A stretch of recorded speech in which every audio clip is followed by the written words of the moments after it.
நேற்று நான் அவ்வளோ தூரம் சொல்லியும் 10 மணிக்குள்ளே வராமல் இப்போ இவ்வளோ தூரம் லேட்டாக வந்திருக்கான்ல அவன் அப்படிங்கிறாங்க. ஏங்க இப்போ அதுக்கு என்ன பண்ண போகிறீங்க? போய் கத்தாமலும் போய் அவனை திட்ட போகிறீங்களா? ஏங்க இப்படி இருக்கீங்க? எதுக்கு எடுத்தாலும் எப்போ பார்த்தாலும் அவனை கரிச்சிக்கிட்டே இருக்கீங்க.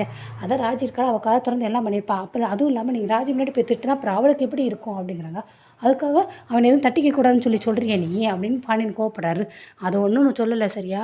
செலவுக்கு ரூபா கொடுன்னு வேறு சொல்கிறீங்க, இதில் வேலைக்கு போகக்கூடாது, வீட்டுக்கு வரணும்னு வேறு சொல்கிறீங்க. அப்புறம் என்ன தான் பண்ணுவீங்க?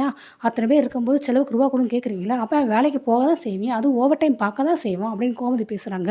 நான் எங்கடி செலவுக்கு ரூபா கொடுன்னு சொல்லி கேட்டேன்னு? டைரெக்டாக நீங்கள் கேட்கல, ஆனால் இருக்கிறது தண்டம், இந்த தண்டத்தை நம்பி இன்னொரு ஆள் வேறு வந்திருக்கு, அவங்களுக்கு வேறு நான் சேர்த்து வடித்து கொட்டணுமா அப்படி இப்படின்னு ரொம்ப பேசும்போது யாருக்காக இருந்தாலும் கோவம் வரதானே செய்யும்.